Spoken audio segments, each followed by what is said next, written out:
Magandang araw.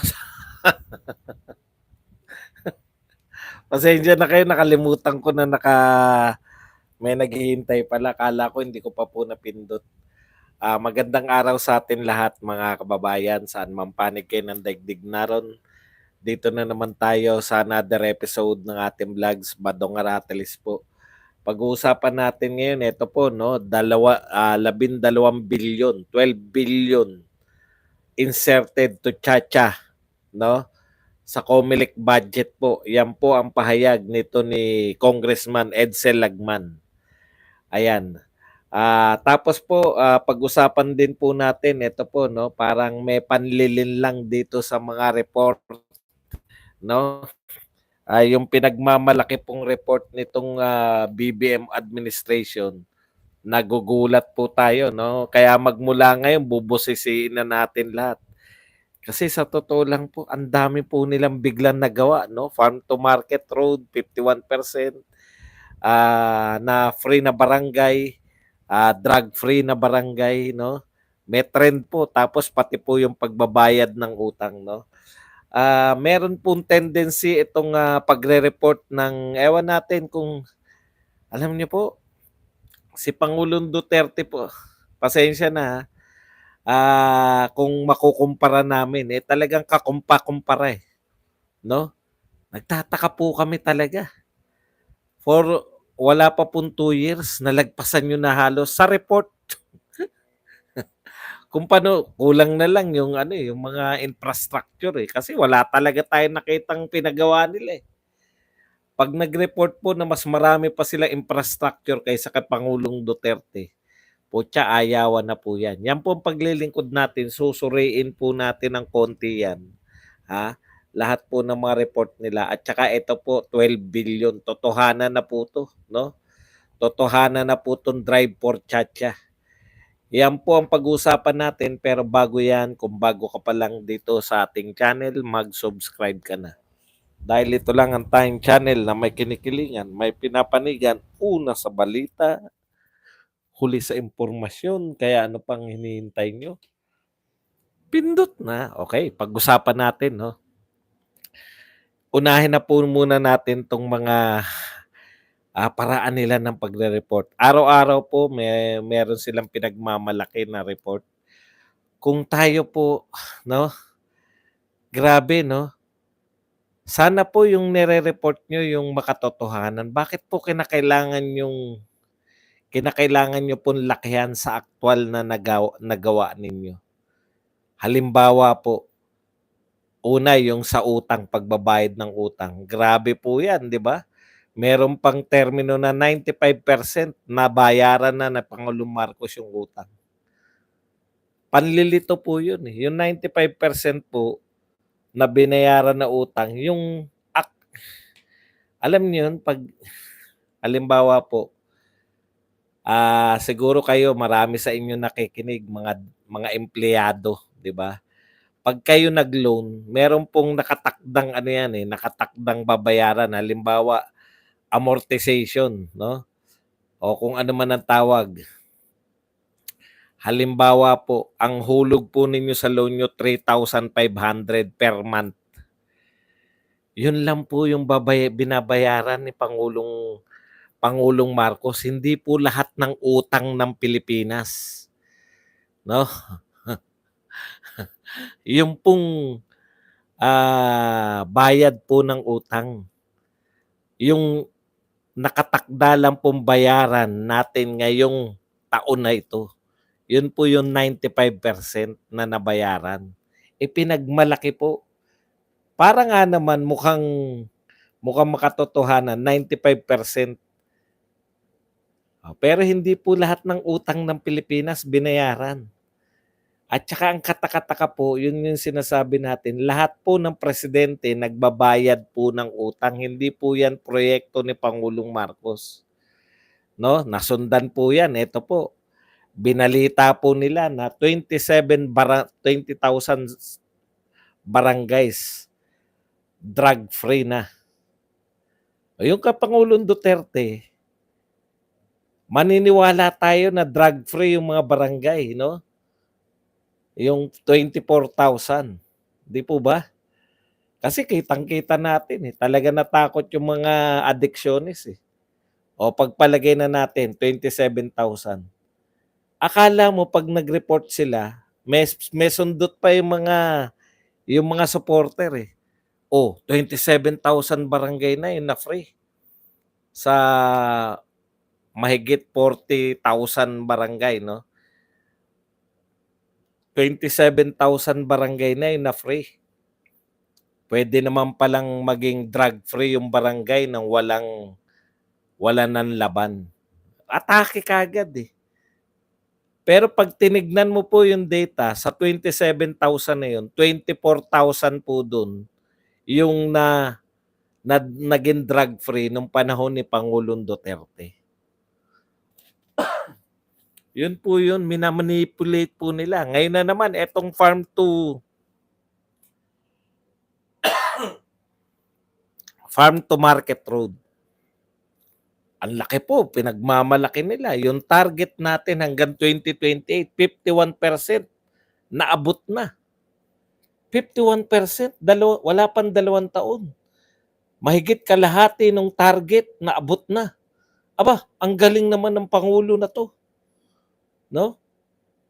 Yung pala, pag tinignan nyo yung data, pinag-aralan ni SAS, tsaka itong nakita natin, i-quote ko lang mahirap na, baka sabihin nyo ako. Ito pong si Secret Sauce, no? Meron po siyang data rito na pinag-aralan. Ito po pala, sa actual, ang nagawa lang po, hindi po 64,000 kilometers. Katulad ng pine-present nila. Yung 64,000 kilometers pala, ay lahat po ng presidente before Marcos kasama. Ngayon, ang talagang nagawa ni Pangulong Marcos, 73 kilometers mahigit. Alam niyo yung ibig sabihin, no? Nililito nila sa pagpe-present ng napakakalaking numero, pero actually hindi rin po naunawaan ng tao yan. Nasanay po kami kay Pangulong Duterte na pinakikita po. Di ba panahon na ngayon ng panahon na po ngayon na may camera po tayo lahat. Meron po tayong drone, kung kalsada po yan. Nakakakita po tayo ng mga vlogger, di ba? Mag-isa lang siya, pero yung pinupuntahan niya, nakalimutan ko, Sep TV ba yun? Yung nagpupunta ng kung saan-saan lugar sa Pilipinas. May napuntahan yun, yung lumulubog na lugar na unti-unti na raw nawawala yung lugar na yan dahil lumulubog. Dinodrone niya nakikita sa taas eh. Di po ba madali lang pong mag-drone para ipakita po itong mga farm to... Kasi po sa totoo lang, sawan-sawa po kami. Hindi lang po picture. Sa actual, nakita po namin yung mga proyekto ni Pangulong Duterte. Kahit drone shot man lang, makita man lang namin yung sinasabi niyong malalaking programa. Kasi po, claim nyo na kayo nagpatayo. Sa bagay, hindi po nila kiniklaim. Tignan po natin construction PBBM completes 51%. Hindi niya naman po sinabi na siya yung nagsimula at nakatapos ng 51%. Ang sinabi niya, kinumpleto niya. Ibig sabihin, around ilang percent lang sa kanya. More or less. Ibig sabihin ng 51%, siya lang yung kumumpleto hanggang 51%. Seb TV ba yun? Ibig sabihin, 51% kasama yung mga ginawa ng previous presidents. Wala rin naman pong bumibili. Alam niyo po, galing po kami sa build eh. No? Hindi, tama 51% eh. Pero kasama yung ginawa ng lahat ng presidenteng nauna sa kanya. Alam niyo po, hindi po kami believe sa mga numero. Real talk po tayo Galing po tayo kay President Duterte. No? Pasensya na po sa mga mahihilig mag-report ng numero. Ang nakikita po namin kay Pangulong Duterte, ini-inaugurate yung Bicol Airport, ini-inaugurate yung airport na gano'n, yung seaport, ini-inaugurate yung mga yung mga skyway, ini-inaugurate yung ganitong tulay, yung CCLEX. Bakit po walang mga inauguration diyan sa mga proyekto na yan?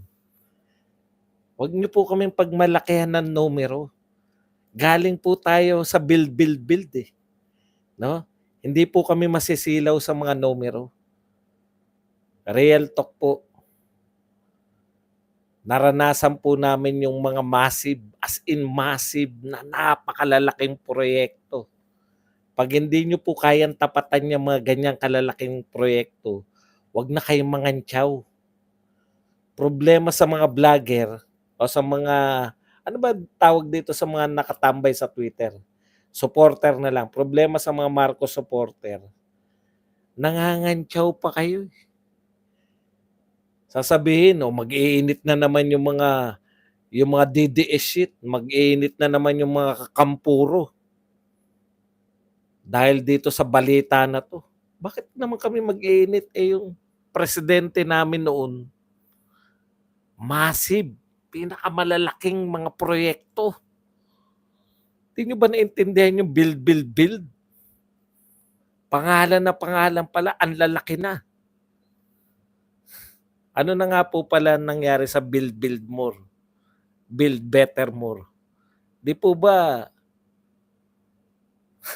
kita nyo, babalik lang sa inyo. Ayoko na kayong kantsawan. 1 million housing per year. Ha? Nung April 2023, sabi nyo, mahihigitan yung 1.1 million, yung target na 1 million. Mahihigitan daw. Pagdating ng July, ano nasabi? 100,000 kayang tapusin hanggang 2024. 2023, target nyo 1.1 million o 1.2 million. April, May, June, July. 3 buwan. Nagbago, target lang to ha. Wala tayong nababalita ang inauguration, di ba? Wala po. Target pa lang yan. Yang 100,000. From 1 million a year, naging 100,000 for 2 years. Putya, ilan lang yun? For 2 years, 6 years. Di 300,000 lang, 6 years. Napakakonti naman. Dati, 6 million ang target. Okay. Punta na po tayo rito. Ang dami na pong pumapalag dito kay sikat na po to si Mike Abe, no? Yung sinabi niya na masyado daw personal ang mga atake. Kaya mas gusto niya raw umatake. Tunay na oposisyon daw ang dilawan kaysa sa mga DDS. Dahil ang DDS ay personal. Utot mo, Mike Abe. Punta na po tayo rito sa billions inserted. Anin po natin marami pa rin po nagsasabi na may nabasa po ako rito, hindi ko na makita.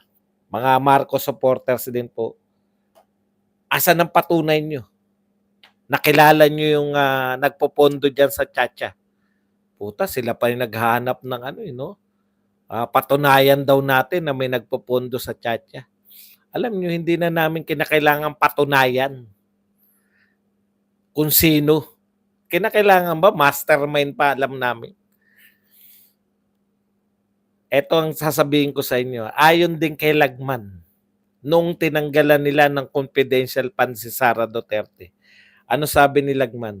Maraming salamat po, Speaker, sa pagkakatanggal po ng confidential fund ni Sara Duterte. Alam ko po na alam ninyo yan, na kayo meron kayong, kasi nagpapasalamat siya. Alam ko po kayo yung hindi naman po tatakbo yan ng Wala naman pong mangyayari sa Congress na hindi nyo alam. Kaya sa inyo po ako nagpapasalamat, Mr. Speaker. Yan yung sinabi ni Lagman.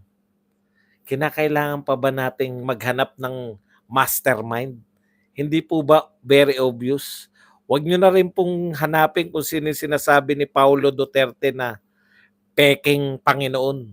Hindi pa ba very obvious kung sino yung tinutukoy na peking Panginoon? Ganun ba kay kabugok?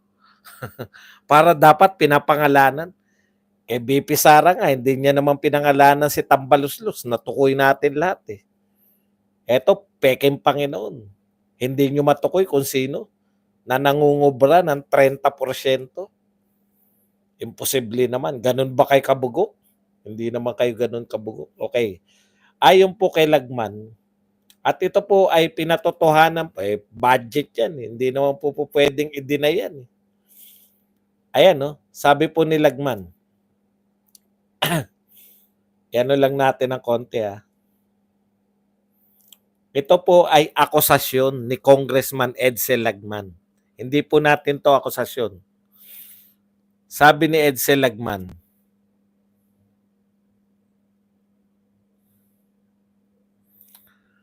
okay, yung final version ng 2024 outlay, COMELEC had initially been allocated 2.2 billion in 2024.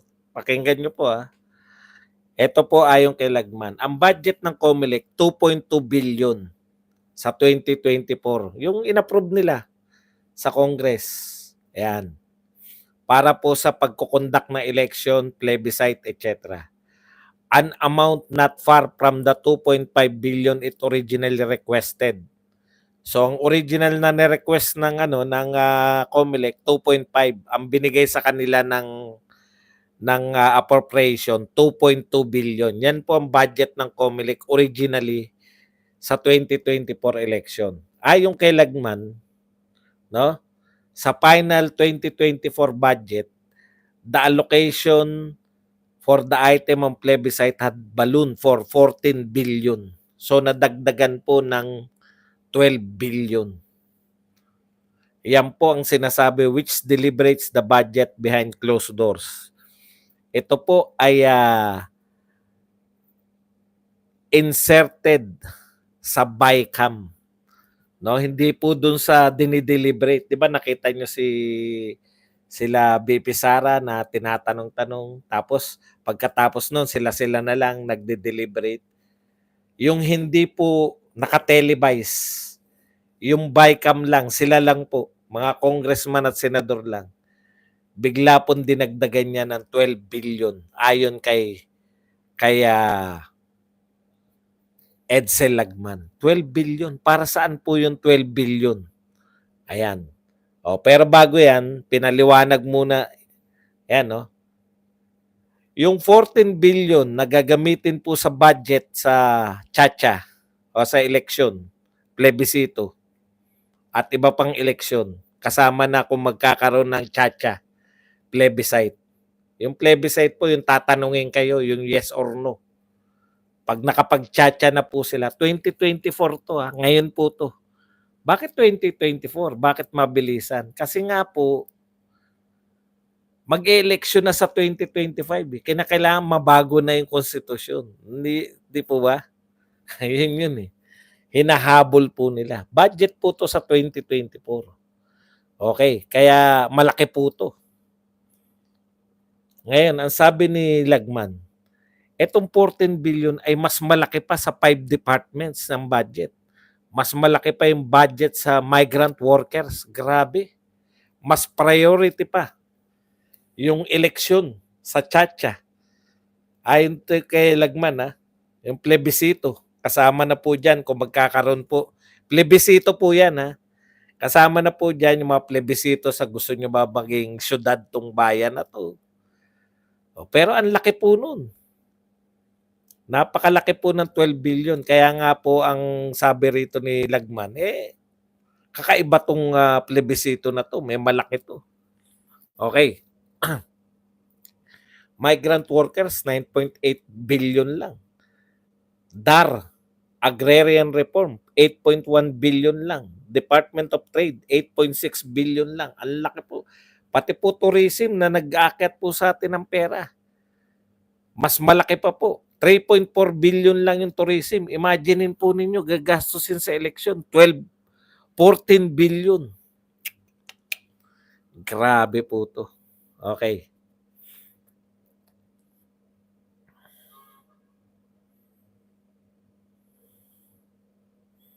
So sabi, ngayon merong isang congressman na nagsabi na hindi. Hindi po yan hindi po yan. Yan po yung ni-request ng COMELEC. Sabi nito ni congressman ko. Sabi naman ni Lagman, tinanong niya si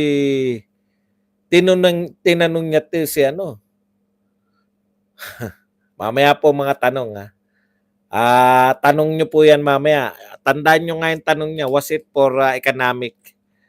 Okay. Sabi ni Lagman, kasi sinasabi nito ni congressman ko, na walang katotohanan yung sinasabi ni Lagman. Sabi ni Lagman, tinanong ko sa pamamagitan ng aming common friend, itong si Chairman Garcia. I have asked Chairman Garcia through mutual friend whether he requested this huge increase, and he said no. Hindi pala nila nire-request yan. Following is the record of the pertinent conversation. Ayon po to kay Lagman. Magandang hapon, Chairman G. Pinapatanong ni Congressman ECL, Edsel Lagman.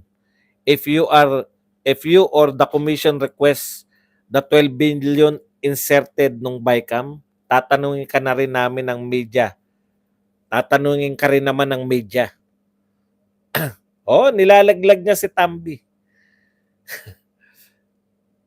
Pero hindi niya sinasabi na nilalaglag niya si Tambi. Pogi ba ako? Thank you very much sa 199. Pangkape. Yan. Lagman, yan. Chairman, hindi pre. Kaya lang, doon sa President's budget, tinanggalan kami ng 17.4. Kaya binalik lang yung tinanggal na paulit-ulit namin sinasabi sa budget hearing na sana mabalik. Kaya kulang pa ng 5.4. So, hindi sila nagre-request pero tinanggalan sila.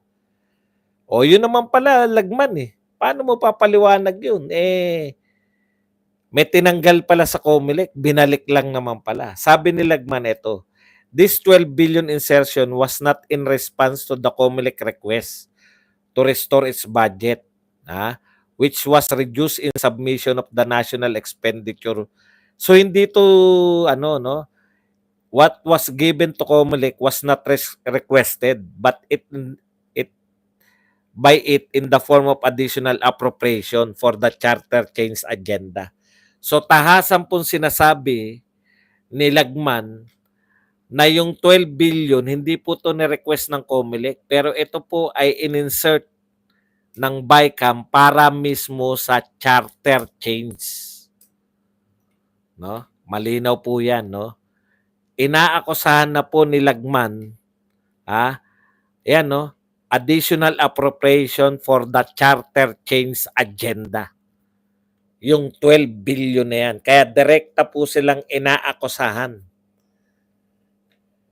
ni Congressman Lagman na yung 12 billion na dinagdag ay para yan sa charter change agenda.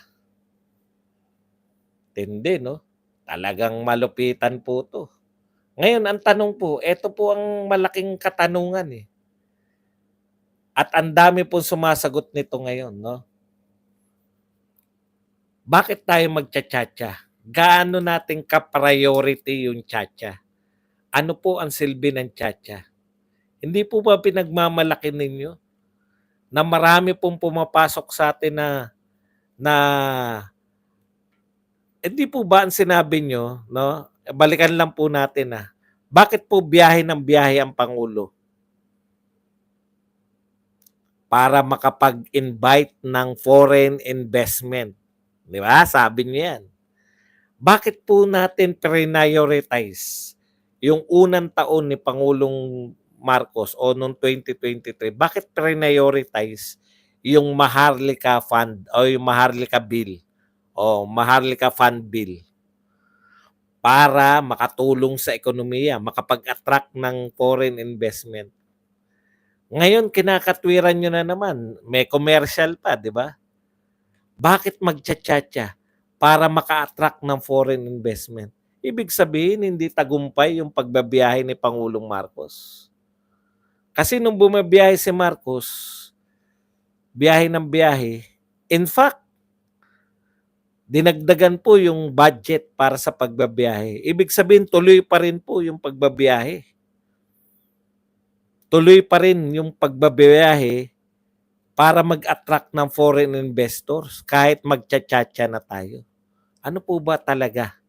Tagumpay po ba yung pagbabiyahe? May nakukuha ba tayo? Bakit kinakailangan pa magtsa-tsa kung nakakakuha tayo? Kailan po ba pinag-usapan yung tsa-tsa? Ngayon lang po. December lang. Sinabi lang po yan ni Martin Romualdez.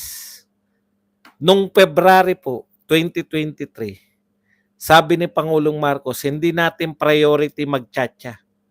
Ibig sabihin, pwede pala, kaya nga bumabiyahe, nakaka-attract eh. Ayon po sa report nila ng PBBM. Diba sabi pa nga, nataasan pa natin yung foreign direct investment. Meron naman po palang foreign direct investment. No? Meron pong foreign direct investment. Mataas naman daw po. May dinaig pa tayong Southeast Asian countries. Thailand yata at Malaysia. Oh, tapos meron pa Maharlika Investment Fund. Di ba yan ang purpose niyan? Bakit po tayo magtsa-tsa-tsa pa rin? Nagta-travel pa rin naman si Pangulong Marcos. Successful but not enough. Ganda. Gusto ko yan. Gusto ko yan sagot na yan. Successful but not enough. Diba? Pero nung February lang, sinabi niya hindi priority. Bakit priority po ngayon yung tsa-tsa? Ang tanong ko po, mas priority po ba to sa pagtugon natin sa inflation? Ang alam ko po, na ang tanong po sa mga tao, ayon din sa survey, yung pinakamalaking problema na sinasabi ng mga Pilipino, inflation. Pagtaas ng presyo ng bilihin, lalo na ng bigas. Bigas po tinutukoy nila, mataas po ang presyo ng bigas. Tanong, ito po ba, no? Ito po bang pagtsa-tsa-tsa natin, malulutas po ba niya yung suliranan natin sa bigas? Kasi po, tama naman siguro yan na maganda magtsa-tsa, pero priority yan. Gagastusan ng 12 billion. Dinagdagan ng budget, 12 billion. Yung ayuda, paano po yan? No? Ang point ko ba, pag po ba nagkaroon tayo ng charter chains, papasok na yung mga foreign investors?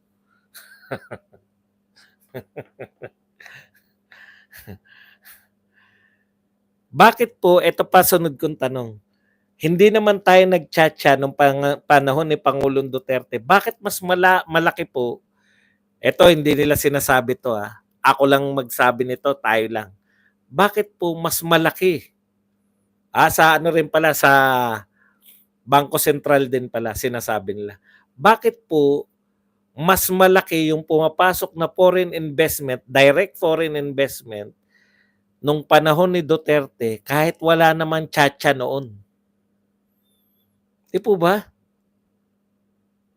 Tapos, ang tsa-tsa po ay very divisive. Nagkakagulo-gulo po ang mga tao. Ang dami pong ayaw sa tsa-tsa. Real talk po. Marami pong may gusto ng tsa-tsa. Pero kung si Martin po ang namumuno, isang tao po eh. Kung House of Representative po ang nag-i-initiate ng tsa-tsa, wala pong tiwala ang mga mamamayan sa pamumuno ni Martin. Anong patunay? Ayan, no? tumingin kayo. The least trusted among the top 5. The least trusted sa top 5 nating pinuno. Tapos siya yung mamumuno para papalitan nyo. Ano yung logic nun, no? Bakit siya yung mamumuno? Yung the least trusted among the top 5. Siya yung nagsusulong ng tiyatya. Bakit? Ito, purely analysis ko. Pwede po kami mag-analyze. Hindi po to fake news. Ang analysis ko dyan, kahit na anong kwenta nila ng mga political leader, political kung ano pa man ang tawag dyan, no? Kahit na anong kwenta nila, tama si Senator Amy. Ano sinabi ni Senator Amy? Yung nagsusulong ng tiyatya, gustong maging prime minister. Bakit hindi nilang tumakbong presidente? Di ba? Bakit gusto niyang maging presidente? Bakit hindi na lang siya magpresidente? Kung ang ambisyon niya maging pinuno ng Pilipinas. Magandang katanungan, di ba? Bakit hindi na lang siya maging presidente? Lahat po ng survey, ang layo po niya. Yung isang survey na nakita natin, 32 si Tulfo, 32% 31% si Sara Duterte. Si Martin Romualdez, 0.5. 0.5, hindi man lang nakaisa. Paano mo hahabulin yun? Paano siya mananalo naman sa Prime Minister? Ang Prime Minister po, tatakbo ka lang sa distrito mo, mananalo ka, kaya niya pong ipanalo yung distrito niya, no? At sila po magiging parliament members, sila na lang magbobotohan kung sino yung pwedeng maging prime minister. Yun po yun . Hindi po tayo nagsabi niyan originally. No? Ang nagsabi po niyan si Amy Marcos, kapatid ng Pangulo. Ang gusto magsulong ng tiyatya ay, ngayon kinukwenta-kwenta po natin, hindi po to economic. Kayo na nga nagmamalaki, di ba? Sa mga pagbabiyahe ni Pangulong Marcos, mahigit 200,000 ang magke-create to ng 200,000 jobs. Hindi pa po nangyayari, nire-report nyo na . Kaya nga, dinagdagan pa yung budget niya sa pagta-travel. Bakit pa tayo mag-tsa-tsa na ang layunin ay economic? Kaya naman palang umunlad na. Pero yung 200,000 ang makikreate na job sa mga nauna. Pwera pa yung mga susunod na biyahe ni Pangulong Marcos. Kayo po nagmamalaki niyan . No? At ang taas, may pumapasok naman na foreign investors. Kung tama yung mga sinasabi ninyo. Bakit pa kailangan ng tiyatya? Ang daming tumututol. Nagiging divisive tuloy. Ang dami nang tumututol sa tiyatya. Yung dati yung kakampi ng mga Liberal Party at mga Makabayan Black, hindi po sila papayag sa tiyatya. Nakita ko na si Colmenares . Ine-expose na po ngayon. Huwag po kayo magkunwari, no? Ayan, talaga na divisive po yan sa atin. Kasi na-expose kayo, bayaran. Hindi po, alam po ninyo, kayo sa Senado, meron na po ngayon si Senator Amy. Iimbestigahan na po nila yung di umano ay bayaran dyan sa tiyatya na yan. Kaya malapit na po yan. Very divisive, di po ba, Mr. President? Bakit po kayo papayag? Samantalang sabi nyo nga, nagagampanan nyo naman yung, kaya nga kayo ba biyahe pa uli, di ba? Bakit ba kayo biyahe ng biyahe? Foreign investors, sabi nyo. Bakit pa tayo magtsa-tsa-tsa? Tignan nyo po, si Colmenares. Ayan na . Ano po yung mga tinukoy na? Ito po hindi pa pinabubulaanan ng mga mayor sa Albay. No, yung mga sinabi yung mga Albay mayor na nagsabi kay congressman, Meron na sa Albay. Kanina napanood natin sa TV5 sa Quezon City. Ini-interview, tinatakpan lang yung mga muka. Umaasa sila na pag pumirma sila, may ayuda sila. Hindi binigyan ng 100. Okay. Nery Colmenares, ito po. Galing kay Nery Colmenares. Ito po yung mga mayroon pong pirmahan na nagaganap.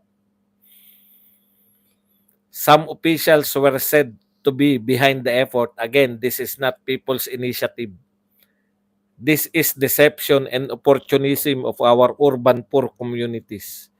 Ito po, may pirmahan po sa Barangay Pinyahan, District 4, Quezon City, Barangay Kalusugan, Quezon City, meron na din sa Caloocan, Valenzuela, Herona, Tarlac. Ayan po, galing po yan kay Colmenares. Huwag niyo pong sabihin wala pong pirmahan na nagaganap. Hindi niyo po pwedeng ma-deny yan. Totohanan po yan. No? Hindi po niyo pwedeng ma-deny. Yan lang po ang ating topic. Pasensya na kayo kung madaling araw na.